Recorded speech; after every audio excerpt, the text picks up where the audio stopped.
자, 오늘은 말씀이 육신이 되어라는 제목으로 하나님 말씀 함께 나눕니다. 여러분 아시는 것처럼 저희 교회 주일 설교 본문은 설교자가 마음대로 정하지 않습니다. 교회력에 따른 주일 성서 일과를 본문으로 채택해서 설교하고 있습니다. 주일 성서 일과는요, 기본적으로 주님의 말씀이 담긴 복음서를 중심으로 합니다. 그리고 그 주제를 뒷받침하는 구약의 말씀과 서신서 말씀, 그리고 시편의 말씀을 더해서 총 4개의 본문으로 주일 성서 일과가 구성되어 있습니다. 그중 시편은 원래 노래이기 때문에 설교 본문으로 채택되는 일은 많지 않고요. 매 주일 성서 일과의 주제를 바르게 파악하려면 해당하는 주일에 복음서 말씀을 잘 보셔야 합니다. 특별히 올해 여러분들이 주일 설교에서 듣게 되실 성서 일과의 핵심은 복음서 중에서도 누가복음입니다. 복음서가 4가지 있는 것은 알고 계시죠? 네, 마태복음, 마가복음, 누가복음, 요한복음, 이렇게 4가지 중에 누가복음을 가장 많이 접하시게 될 겁니다. 이 누가복음은 예수님의 제자이자 의사였던 누가가 로마의 고위 관리인 데오빌로에게 보내는 첫 번째 편지입니다. 그래서 누가복음 1장 초반에 보면요, 예수님에 대한 일을 순서대로 알려드리겠다고 누가가 기록하고 있습니다.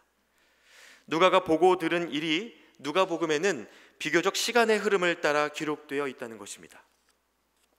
그래서 여러분 앞서 몇 주간 이 주일 본문으로 만나신 이야기들을 한번 되짚어 보시면요, 기억하실지 모르겠는데 예수님이 세례 요한에게 세례 받으신 사건도 있었고요, 갈릴리 가나에서 혼인잔치 참석하시면서 물을 포도주로 바꾸시는 첫 번째 이적에 대한 말씀도 있었습니다. 사실 그 사이에는 광야에 가서 예수님께서 사단에게 시험당하시는 일들도 있었는데요, 이 모든 일들이 메시아로서의 사역을 본격적으로 준비하고 시작하시는 일련의 과정이었습니다. 시간 순서대로 기록되어 있는 거죠. 이런 이야기들에 이어서 오늘 저희가 읽은 이 복음서 본문은 당시 예수님의 첫 순회 설교 장면을 담고 있습니다. 예수님께서 공생애를 시작하시면서 설교 사역을 하시는데요, 곳곳에 있는 회당들을 찾아다니시면서 설교하셨던 거예요. 예수님은 회당을 다니시면서 설교하시고 또 메시아의 도래를 선포하셨는데요, 특별히 오늘의 장면은 어릴 때 예수님께서 자라셨던 마을, 이 나사렛 회당에서의 이야기를 담고 있습니다. 설교 본문으로 예수님께서 택하신 것은요, 유대인들이 가장 많이 읽고 또 소중하게 여겼던 이사야 말씀 중에서 선택하셨는데요, 메시아의 사역에 대한 말씀을 담은 이사야 61장 본문이었습니다. 다시 한번 잘 보셨으면 좋겠습니다. 제가 읽어드리겠습니다. 주 여호와의 영이 내게 내리셨으니 이는 여호와께서 내게 기름을 부으사 가난한 자에게 아름다운 소식을 전하게 하려 하심이라. 나를 보내사 마음이 상한 자를 고치며 포로된 자에게 자유를, 갇힌 자에게 노임을 선포하며 여호와의 은혜의 해와 우리 하나님의 보복의 날을 선포하여 모든 슬픈 자를 위로하되. 이렇게 기록되어 있습니다. 이 말씀이 누가복음 이 안에도 담겨져 있지만 여러분이 갖고 계신 성경 구약 이사야 61장을 펴셔도 똑같이 말씀이 기록되어 있는 것을 확인하실 수 있습니다. 여러분, 만약에 여러분이 예수님이셨다면 어떤 본문을 첫 번째 설교 말씀으로 정하셨겠습니까? 제가 예수님 입장에서 가만히 생각해 보니까요, 당연히 메시아에 대한 예언이었겠다 싶습니다. 이제 사역을 시작하는 입장에서 당신께서 메시아라는 사실을 알리시고 또 확인시켜 주셔야 하셨으니 메시아를 알아볼 수 있는 조건들이 기록된 말씀을 선택하지 않으셨을까, 그런 생각이 들었습니다. 여러분 동의가 되세요? 네. 말씀을 찾아 읽어주시면서 이 말씀대로 살아가는 사람이 있으면 그 사람이 메시아다, 그리고 내가 바로 그렇게 살아갈 것이다, 예수님이 가르쳐주고자 하셨을 것 같았습니다. 그런데 이 내용을 가만히 보니까요, 연약한 자들에게 아름다운 소식을 전하는 사람에 대한 이야기입니다. 물론 예수님이 메시아로 보이지 않는 사람들에게는 이 말씀이 그냥 늘 읽던 성경 말씀이었을 겁니다. 그런데 문제는 그 다음 말씀입니다. 21절에 이렇게 이야기하고 있습니다. 이에 예수께서 그들에게 말씀하시되 이 글이 오늘 너희 귀에 응하였느니라. 예수님이 이렇게 말씀하고 계신 겁니다. 이 글이, 방금 읽은 이 이사야 61장의 말이 오늘 너희 귀에 응하였다, 예수님이 이렇게 말씀하신 거예요. 풀어 말씀드리면요, 내가 너희와 함께하는 지금, 내가 이 말씀을 설교하는 지금 이 순간 너희에게 이 말씀이 이루어졌다라는 말입니다. 사실 상당히 대담하고 위험한 발언입니다. 예수님이 아직 메시아로서 입증될 만한 충분한 사역들을 하신 상황이 아니었기 때문에 지금 무슨 자격으로 이런 말을 하고 있는가 의문을 일으키기 충분한 발언이었습니다. 여러분, 이 말의 의미가 과연 무엇일까요? 잠깐 저와 같이 구약의 말씀으로 넘어가서 그 배경들을 확인한 후에 다시 대답을 찾아보도록 하겠습니다. 예수님이 지금 말씀을 전하고 계시는 곳은 회당이었습니다. 회당은 그 역사와 의미가 아주 깊은 곳이었습니다. 간단히 말씀드리면요, 회당은 안식일에 열리는 말씀 교육기관이었습니다. 당시의 성전은요, 하나님의 임재가 있는 이스라엘의 그 중심부에 딱 하나 세워지는 것이었기 때문에 회당이 온 마을에 퍼져 있는 교회의 역할을 했다고 생각하시면 됩니다. 동네에 있는 사람들이 하나님에 대해 알아야 하고 말씀을 공부해야 하는데 매번 성전에 갈 수가 없으니까 회당에 가서 그 교육을 받았던 겁니다. 그리고 이것이 유대인들 사이에서 시작되고 정착된 것이 언제였는가? 바로 오늘 구약의 본문에 등장하는 느헤미야 때였습니다. 느헤미야 때가 어떤 때입니까? 하나님을 떠난 이스라엘 백성이 바벨론이라는 강대국의 포로로 끌려갔습니다. 그리고 70년을 지냈고요, 하나님의 은혜로 이제 70년이 지난 후에야 회복을 맞이한 때였습니다. 이때가 바로 느헤미야 때입니다. 그 사이 예루살렘 성전은 완전히 불타버렸고요, 하나님의 자녀라는 그들의 선민 의식은 수치심으로 뒤덮인 상태였습니다. 그러나 하나님은 이들을 완전히 버리지는 않으셨습니다. 때가 되자 이스라엘 역사의 회복을 하나님께서 다시 시작하셨던 겁니다. 바로 그때 예루살렘 성벽을 재건한 사람이 느헤미야였고요, 제사장 역할, 영적 지도자 역할을 했던 사람이 바로 에스라라는 사람이었습니다. 성경에 에스라라는 책도 있고 느헤미야라는 책도 있죠. 본래는 한 권이었던 책이었습니다. 포로기로부터 해방되었던 이스라엘 백성의 역사를 담고 있는 책이죠. 바로 그때쯤 회당이 만들어지고 시작되었다는 겁니다. 성벽이 재건되었지만, 말하자면 예배당의 하드웨어는 새로 복원되었지만 그 안에 담길 소프트웨어가 구비되지 않았던 겁니다. 이 성벽 안에 무엇을 채워가야 할지 그 준비가 되어 있지 않았다는 거죠. 게다가 여러분, 이스라엘 백성들이 70년 동안 바벨론의 포로로 생활하면서 그들이 알게 모르게 그 이교도 문화에 젖어 있었습니다. 하나님 나라가 말하는, 복음이 말하는 가치와 상관없는 이방 종교의 문화에 그들이 어느 정도 물들어 있었다는 겁니다. 그러니까 예루살렘에 돌아와서 성벽을 다시 짓기는 했지만 그들의 생활 태도나 이 사고관이 완전히 변화된 상태가 아니었다는 거죠. 그래서 하나님의 뜻을 재교육해야 할 필요가 있었고, 그것 때문에 만들어진 것이 회당입니다. 자, 이 회당이 왜 생겼는지 아시겠죠? 자, 바로 이때에 무너진 예루살렘 성전터에서 어느 날 한 가지 책이 발견된 겁니다. 얼마나 오래된 책이겠습니까? 70년 전에 바벨론의 포로로 잡혀갈 때 이미 그 성전이 다 무너졌었거든요. 불타버렸습니다. 그런데 그 불타버린 터전 그 아래에서 책 한 권이 발견된 겁니다. 근데 그 책이 뭐였을까요? 지금으로 말하면 성경책이 발견된 겁니다. 70년간 바벨론에서 포로로 살아가면서 하나님이 그 백성을 향해 어떤 말씀을 하셨는지는 이 백성이 이제 다 잊어버렸을 때가 되었습니다. 그것을 기억하고 전수하는 사람들조차 남아있지 않는 시대였습니다. 그런데 그때 예루살렘 성전터에서 성경책이 기적처럼 발견되었던 겁니다. 오늘 구약의 말씀은요, 당시에 제사장 역할을 하던 에스라가 사람들을 불러 모아놓고 이 책을 읽는 장면을 보여주고 있습니다. 이 성전터에서 성경책을 발견한 것이 얼마나 놀라운 일이었는지 남녀노소를 불문하고 온 백성이 그 광장에 모였습니다. 그래서 에스라가 그 하나님의 말씀을, 그동안 이스라엘 백성들이 잊고 살았던 그 말씀을 들려주기 시작한 겁니다. 자, 여러분, 이제 이 장면과 제가 조금 전에 말씀드렸던 복음서에서의 장면을 한번 비교해서 생각해 보시면 좋겠습니다. 회당이 처음 만들어지던 때에 폐허가 된 성전터에서 잃어버린 성경을 간신히 한 권 찾아 펼쳐 읽는 에스라와 이스라엘 백성들, 그들의 모습을 한번 생각해 보시고요. 이어서 마을마다 회당이 퍼져 있던 시절, 어디 가나 회당이 열려 있던 시절, 모두에게 익숙한 성경 말씀을 펼쳐 읽는 예수님, 그 두 장면을 한번 비교해서 생각해 보자는 겁니다. 느헤미야 때는요, 성벽만 간신히 재건되어 있는 상태였습니다. 예수님 때는 유대 내전을 거치고도 성전 자체가 잘 복원되어 있었을 때였습니다. 헤롯이 자신의 이름을 따서 헤롯 성전이란 이름으로 46년간 건축한 성전을 복원해 놓은 때였습니다. 느헤미야 때는요, 무너진 성전터에서 간신히 구약 성경 신명기 하나를 건져냈지만, 예수님 때에는 그리스어로 번역된 성경 들고 랍비들이 성경 구절 꽤나 많이 외우던 시절이었습니다. 차이가 명확하죠? 비교가 되십니까?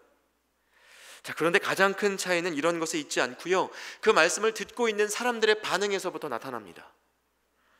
에스라가 말씀을 낭독할 때는요, 새벽부터 정오까지 온 백성이 모여 앉아 그 말씀을 들었다고 기록되어 있습니다.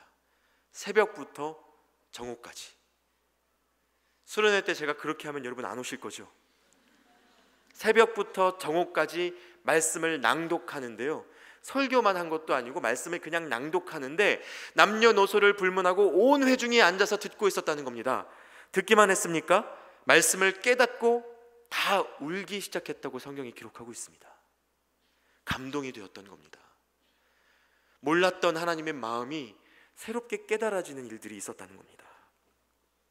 자신들이 무엇 때문에 바벨론 포로의 고통을 겪어야 했는지, 그들이 잃어버렸던 하나님의 사랑이 무엇이었는지 그제서야 깨닫게 되는 은혜가 있었던 거죠. 하나님이 우리를 이렇게 사랑하셨구나, 우리에게 삶을 주신 이유가 이것이었구나, 우리의 인생은 잠깐 주어진 선물처럼 지나가 버리지만 하나님이 주실 복은 영원하구나, 우리가 이것을 모르고 잘못 살았구나. 예루살렘으로 돌아온 이스라엘 백성들이 이것을 깨닫고 애통하며 울었다는 겁니다. 그런데 예수님이 말씀을 낭독할 때는 어떠했을까요? 놀라기는 했습니다. 와, 요셉의 아들 목수가 어떻게 말씀을 저렇게 알고 풀이할 수 있을까 신기했습니다. 그러나 거기까지였습니다. 회당이 늘어나고요, 성경이 동네방네 쫙 깔려 있는데 말씀이 너무 익숙한 나머지 이 말씀을 듣고 애통하는 사람 찾기가 어려웠다는 겁니다. 오히려 유대인들은 이렇게 생각했던 것 같아요. 얘 요셉 아들 아니야? 이사야 말씀이 오늘 이루어졌다니 얘 지금 무슨 소리 하는 거야? 이런 말 잘못했다가는 큰일 날 텐데, 이런 생각들을 유대인들이 했던 것 같습니다.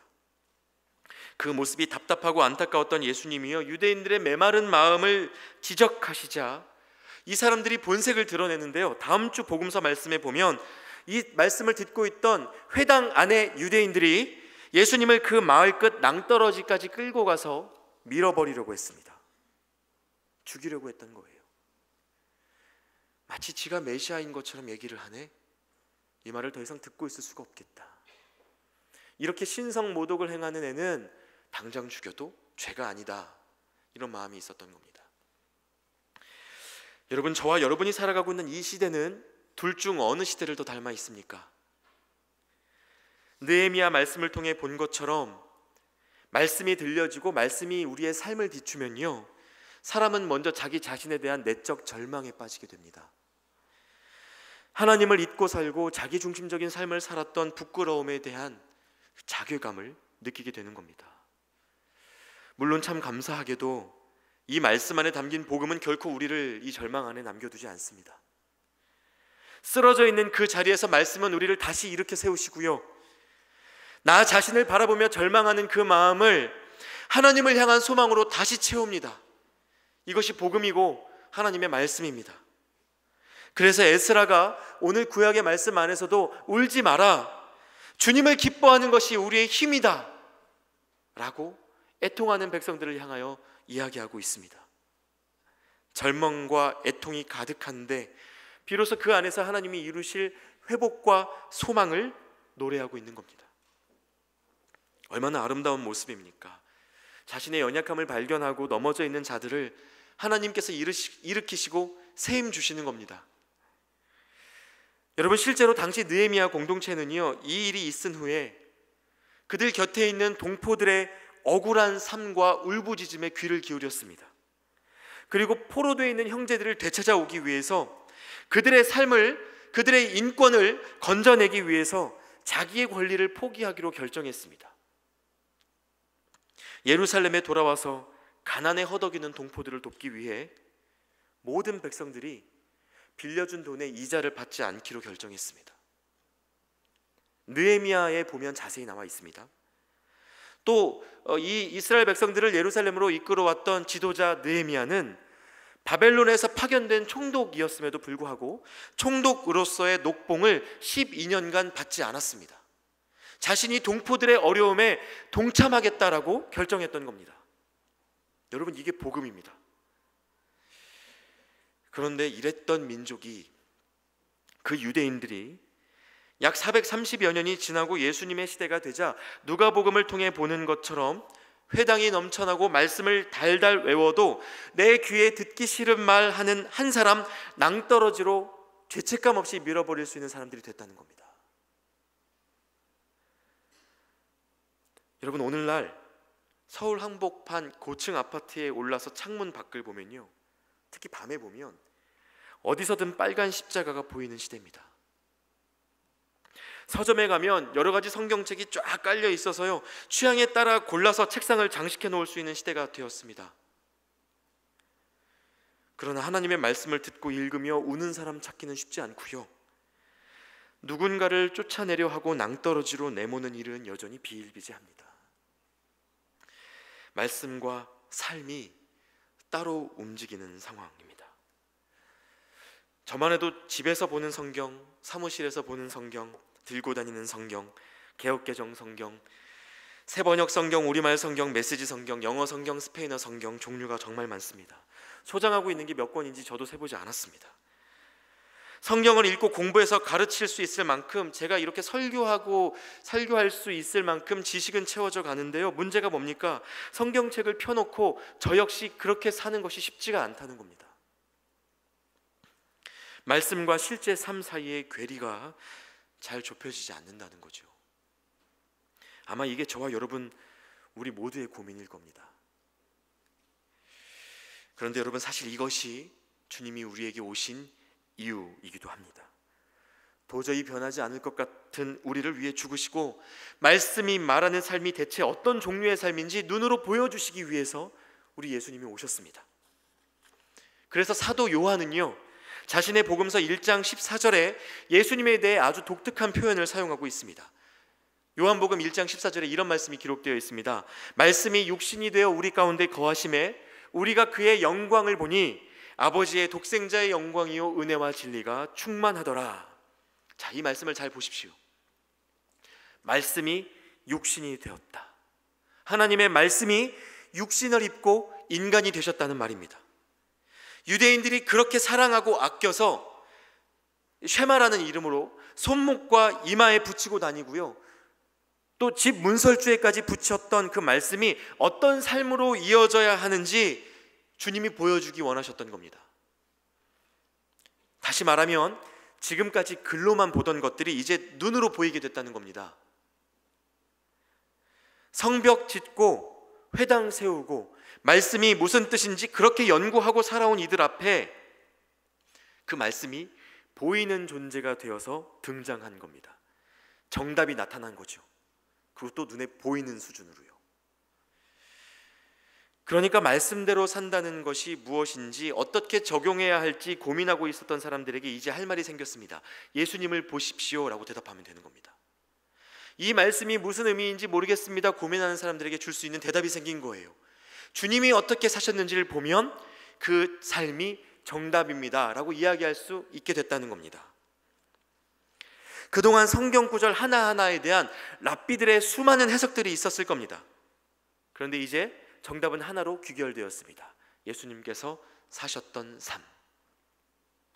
예수님이 사신 삶은 어떤 삶이었습니까? 보통 그걸 공생애라고 부르는데요, 오늘 복음서 본문에서 스스로 찾아 읽으셨던 말씀 이사야 61장 안에 공생애가 다 요약되어 있습니다.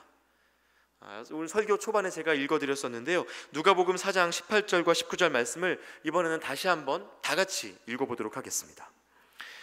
주의 성령이 내게 임하셨으니 이는 가난한 자에게 복음을 전하게 하시려고 내게 기름을 부으시고 나를 보내사 포로된 자에게 자유를, 눈먼 자에게 다시 보게 함을 전파하며 눌린 자를 자유롭게 하고 주의 은혜의 해를 전파하게 하려 하심이라 하였더라.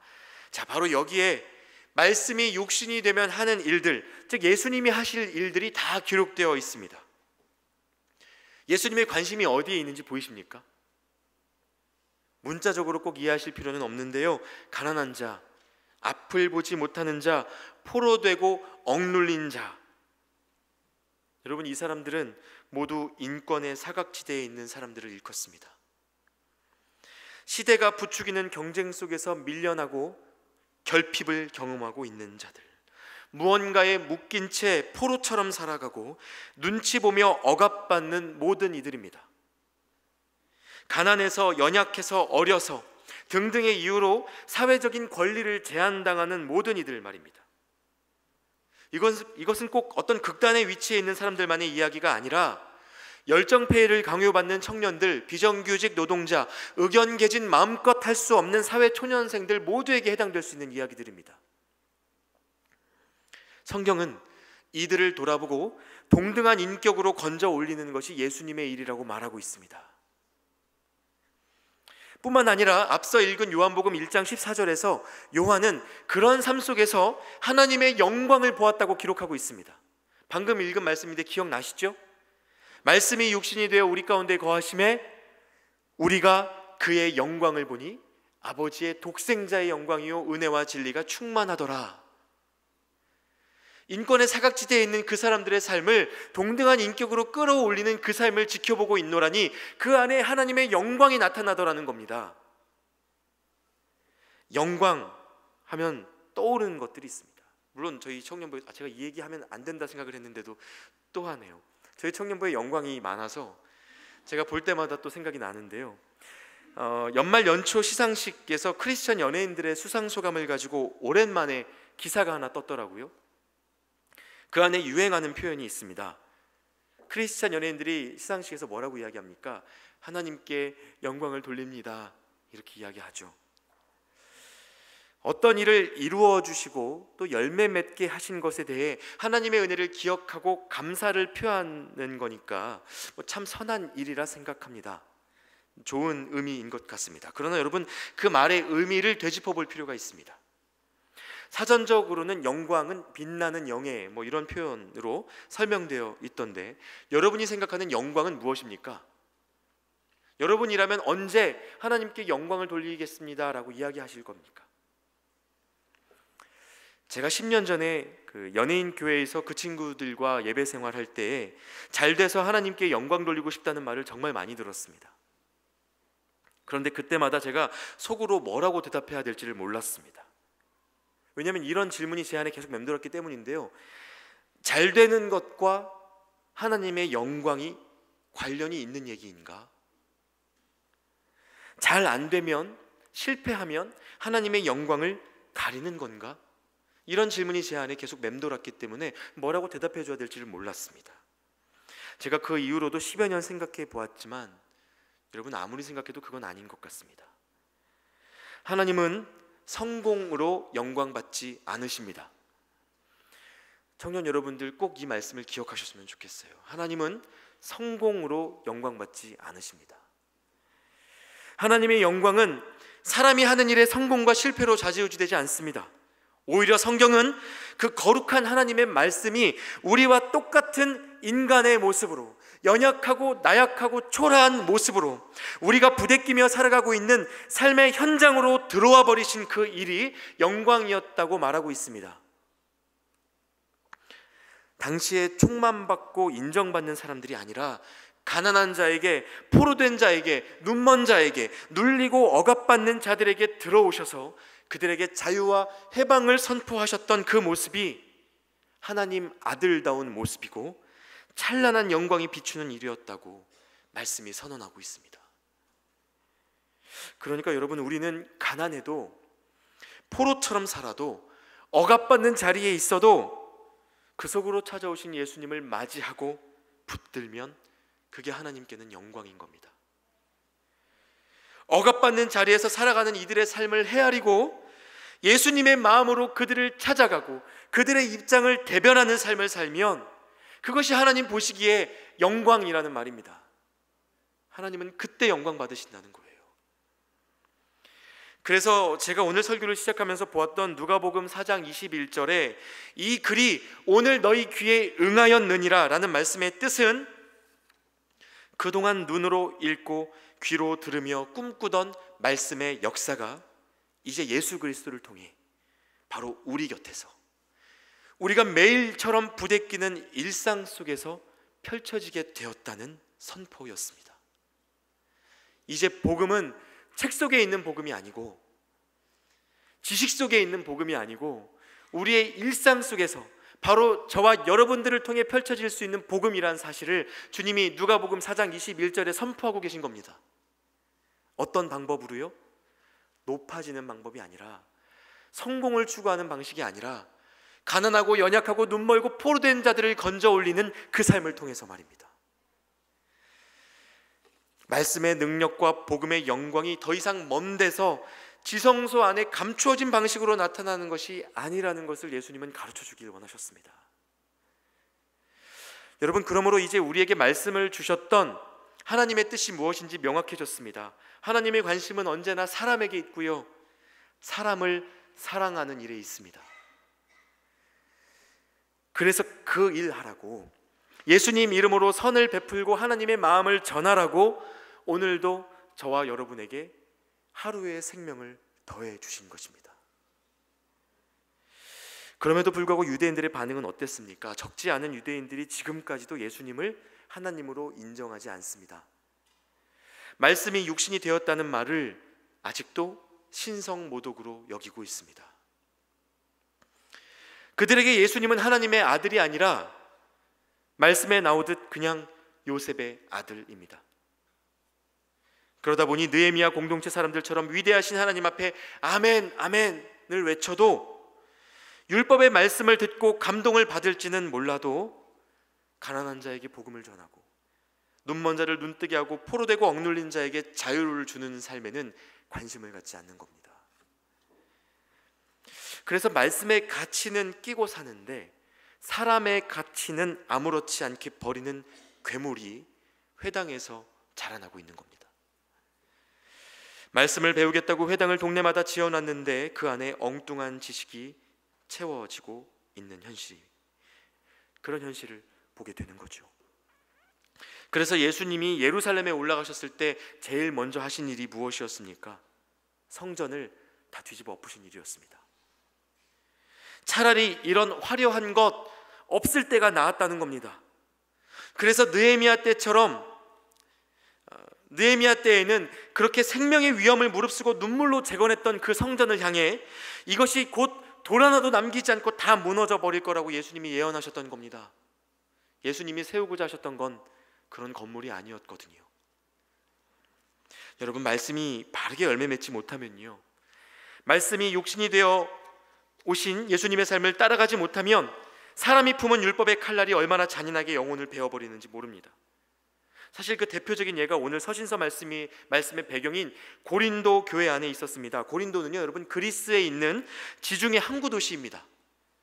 바울이 전도 여행 당시 이곳에 교회를 세웠는데요, 항구 도시답게 외부인들의 유입이 많았고요, 다양한 배경의 사람들이 모여서 각기 다른 말들을 옮겨다가 이렇게 뿌리는 그런 도시였기 때문에 거기에 세워진 교회 안에는 늘 이 파벌의 조짐이 있었습니다. 기본적으로 고린도 교회의 창립자인 바울을 따르면서 다혈질인 베드로를 좋아하지 않는 사람들이 있었고요, 둘이 성격이 좀 다르지 않습니까? 그래도 교회의 지도자는 유대인 출신인 베드로가 낫지 않겠냐면서 이방인 출신이자 과거의 이방인 출신은 아니죠. 과거의 그리스도인들을 잡아 죽이던 바울을 의심하는 사람들이 있었습니다. 그러니까 나는 전통적인 유대인 베드로가 나는 낫다. 아니다, 나는 그래도 이 교회에 세운 바울이 낫다, 이렇게 말하는 무리들이 있었다는 겁니다. 바울이네 베드로네 하면서 패가 갈리는 걸 보면서 나는 그냥 젊고 새로 오신 리더 아볼로가 나는 좋더라 하는 이런 무리들이 또 생겨났습니다. 이런 사람들 보니 답이 없다, 나는 그냥 예수님만 따르련다 하는 사람들까지 합쳐서 기본적으로 4가지 부류로 그 교회가 나뉘어져 버린 겁니다. 상황이 그렇다 보니 마음이 나뉘어져 있는 마당에 교리 문제가 하나로 정리가 되겠습니까? 고린도전서에 보면요, 교회 안에서 일어나는 소송 문제, 결혼제도, 제사상에 음식 올리는 문제, 여러 가지 그 교리 논쟁들이 담겨져 있는데요, 사사건건 논쟁거리마다 생각이 다 다릅니다. 사실 이걸 정리하려고 바울이 고린도전서를 기록한 것이었습니다. 어떻게 싸웠을지 상상하는 것은 어렵지 않습니다. 베드로를 좋아했던 사람들은요, 이렇게 많이 말했을 겁니다. 원래 정통 이스라엘 사람들은 그렇게 안 해요, 이렇게 말했을 것 같아요. 바울을 좋아하는 바울파는 우리 교회 자체가 지금 그리스에 세워진 이방 교회인데 언제까지 전통만 논하고 있을 거냐, 이런 말 했을 겁니다. 이런 식의 대립 구도가 기본적으로 존재했던 겁니다. 그리고 그들 나름대로 근거가 되는 성경 말씀을 내세웠을 겁니다. 여러분, 이러한 배경 속에서 고린도전서를 기록했던 바울 사도는 아까 읽은 말씀 12장에 이렇게 썼습니다. 제가 몇 구절을 읽어드리겠습니다. 몸은 하나인데 많은 지체가 있고 몸의 지체가 많으나 한 몸임과 같이 그리스도도 그러하니라. 눈이 손더러 내가 너를 쓸데가 없다 하거나 또한 머리가 발더러 내가 너를 쓸데가 없다 하지 못하리라. 그리고 24절부터 26절 말씀에 보면 여러 가지 말씀들이 있는데요, 오직 하나님이 몸을 고르게 하여 부족한 지체에게 귀중함을 더하사 몸 가운데서 분쟁이 없고 오직 여러 지체가 서로 같이 돌보게 하셨느니라. 만일 한 지체가 고통을 받으면 모든 지체가 함께 고통을 받고 한 지체가 영광을 얻으면 모든 지체가 함께 즐거워하느니라 라고 기록하고 있습니다. 여기에도 영광이란 말이 등장하죠. 예수님의 마음으로 지체의 고통을 건져내고자 하는 그런 사람을 만나면 이란 뜻입니다. 전체적인 요지는 뭡니까? 성도들이 다 다르지만 하나라는 말입니다. 고린도전서 12장에는 성도들의 다양한 은사가 나열되어 있어서 은사장이라고 불리기도 하는데요, 각기 다른 은사를 가진 이유, 저 사람 눈에 안 보이는 것이 내 눈에 보이고 내 눈에 안 보이는 것이 저 사람 눈에 보이는 이유는 우리가 애초에 서로 돌보는 자로 지음받았기 때문이라는 것을 이 말씀이 가르쳐주고 있는 겁니다. 그러므로 우리가 안다 하는 하나님의 말씀을, 그 지식을 자랑으로 드러내지 말고 사랑으로 드러내라는 말씀의 권면이 이 안에 담겨 있는 거죠. 그래서 마지막 12장 마지막 절에는 더욱 큰 은사를 사모하라 라는 말로 12장이 끝납니다. 그리고 13장으로 연결되는데요, 고린도전서 13장의 주제가 뭔지 아십니까? 사랑입니다. 여러분, 그러니까 고린도 교회는 예수님 시대 고향 나사렛을 비롯한 많은 유대 공동체가, 느헤미야 공동체가 말씀 앞에서 쏟아낸 눈물을, 그 통회하는 마음과 형제 돌보는 마음을 이어가지 못했을 때 교회가 어떤 어려움을 겪게 되는지 아주 생생하게 보여주고 있는 겁니다. 자, 그렇다면 이 이야기는 우리에게 과거일 뿐입니까? 그렇지 않습니다. 여전히 우리가 몸담고 있는 한국 사회와 교회, 그리고 우리 각자의 이야기입니다. 회당이 늘어나고 랍비가 늘어나듯 교회가 늘어나고 목회자가 늘어나고 마음만 먹으면 어디서든 성경을 펴볼 수 있는 시대에 지식은 늘어나는데 사랑은 식어갑니다.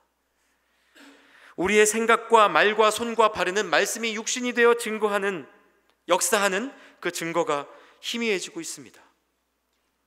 말씀을 듣고 외우고 자랑하는 자가 칭찬받기는 쉬워도 끝까지 형제를 사랑하는 자가 칭찬받을 일은 별로 없는 것 같습니다. 여러분, 그러다 보니 말씀을 가까이 하는 사람들도 자신의 고정관념이나 아집을 벗어나지 못합니다. 좋은 것은 자기가 갖고 싫은 것은 떠넘기는 이 유아적인 본성에서 자라나지를 못하는 겁니다.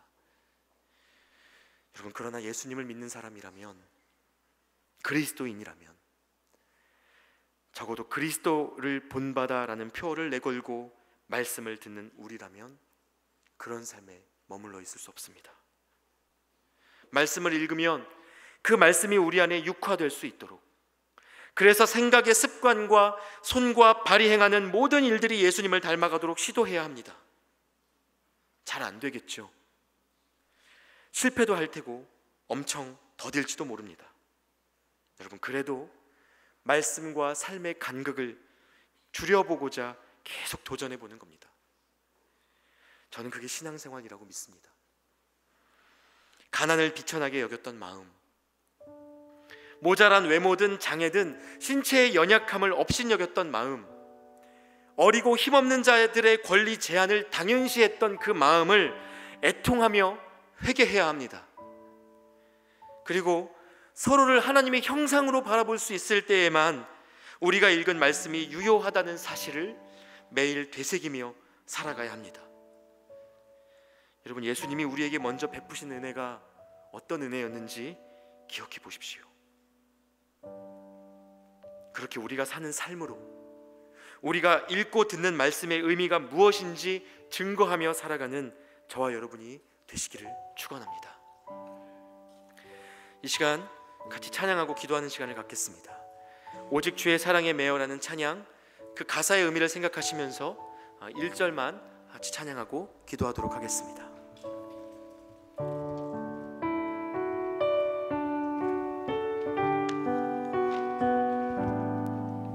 오직 주의 사랑에 매여 매여 기뻐 노래합니다. 이 소망의 언덕 기쁨의 땅에서 주께 사랑 드립니다. 오직 주의 임재 안에 갇혀 매여 기뻐 찬양합니다. 이 소명의 언덕 거룩한 땅에서 주께 경배 드립니다. 주께서 주신 모든 은혜 나는 말할 수 없네. 내 영혼 즐거이 주 따르렵니다. 주께 상 드립니다. 시간 말씀을 기억하면서 함께 기도하며 나아가도록 하겠습니다. 우리가 말씀을 삶으로 살아내지 못했던 그 연약한 현실을 살아가고 있음을 하나님 앞에 애통하는 마음으로 고백하시고, 주님, 그러한 우리임에도 불구하고 우리에게 소망이 있다 말씀하신 그 하나님의 마음을 붙잡고 예수 그리스도를 온전히 닮아갈 수 있는 우리가 될 수 있도록 도와달라고, 온전히 말씀이 우리의 지식으로만 끝나는 것이 아니라 우리의 삶으로, 우리의 손과 발로 펼쳐질 수 있는 은혜가 우리 각자의 인생에서 펼쳐질 수 있도록 도와달라고 하나님의 말씀을 기억하며 함께 기도하며 나아가도록 하겠습니다.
하나님 감사합니다. 말씀의 폭포 속에서 살아가면서도 그 말씀을 삶으로 살아내지 못했던 우리를 긍휼히 여겨주셔서 여전히 우리를 통하여 하나님 나라 이루기를 꿈꾸시는 아버지의 그 사랑에 감사를 드립니다. 예수님 닮기를 기도하면서도 남보다 나은 자가 되어 남보다 더 큰 열매를 맺어야 한다는 강박 속에서 말씀을 왜곡했던 우리, 나 자신만을 옳게 여기며 형제를 깎아내렸던 우리의 연약함을 고백하오니 주님, 예수 그리스도의 마음을 우리에게 부어주셔서 겸손과 사랑을 실천할 수 있도록 도와주시옵소서. 누구를 보든 하나님의 형상을 발견할 수 있도록 우리의 연약한 눈을 열어주시옵소서. 예수님의 이름으로 기도하옵나이다.